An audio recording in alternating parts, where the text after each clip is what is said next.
നമസ്കാരം. കേരളത്തിന് സന്തോഷ വാർത്ത. വയനാട് ദുരന്തം അതീവ ഗുരുതര വിഭാഗത്തിൽ ഉൾപ്പെടുത്തിയതായി കേന്ദ്ര സർക്കാരിന്റെ വെളിപ്പെടുത്തൽ.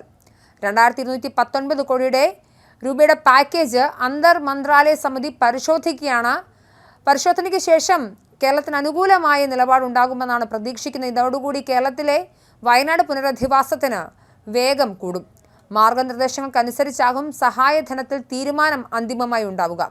ഗുരുതര സ്വഭാവത്തിലുള്ള ദുരന്തം എന്ന ഗണത്തിലാണ് വയനാട് ദുരന്തത്തെ കേന്ദ്രം ഉൾപ്പെടുത്തിയിരിക്കുന്നത്.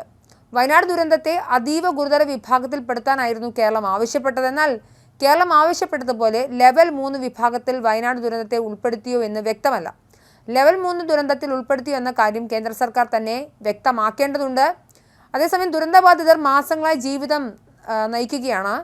കേന്ദ്ര ചട്ടപ്രകാരം കേരളത്തിലെ നഷ്ടപരിഹാരം ദുരന്തബാധിതർക്ക് ആശ്വാസകരമല്ല. വയനാട്ടിൽ 2000 കോടിയിലേറെ നഷ്ടമുണ്ടായിട്ടുണ്ട്. അതിനിടെ വയനാട് പാക്കേജ് ആവശ്യവുമായി പ്രിയങ്ക ഗാന്ധി കേന്ദ്രമന്ത്രി അമിത്ഷായെയും കണ്ടിരുന്നു.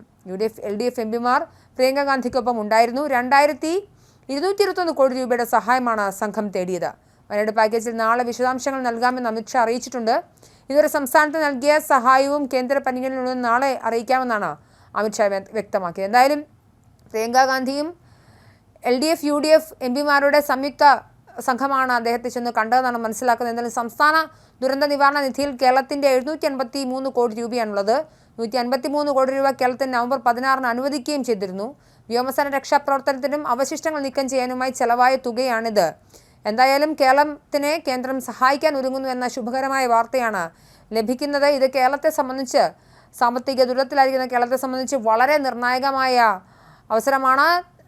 എന്തായാലും വയനാട് പുനർനിർമ്മാണം ഉടൻ സാധ്യമാകുമെന്ന് പ്രതീക്ഷിക്കാം.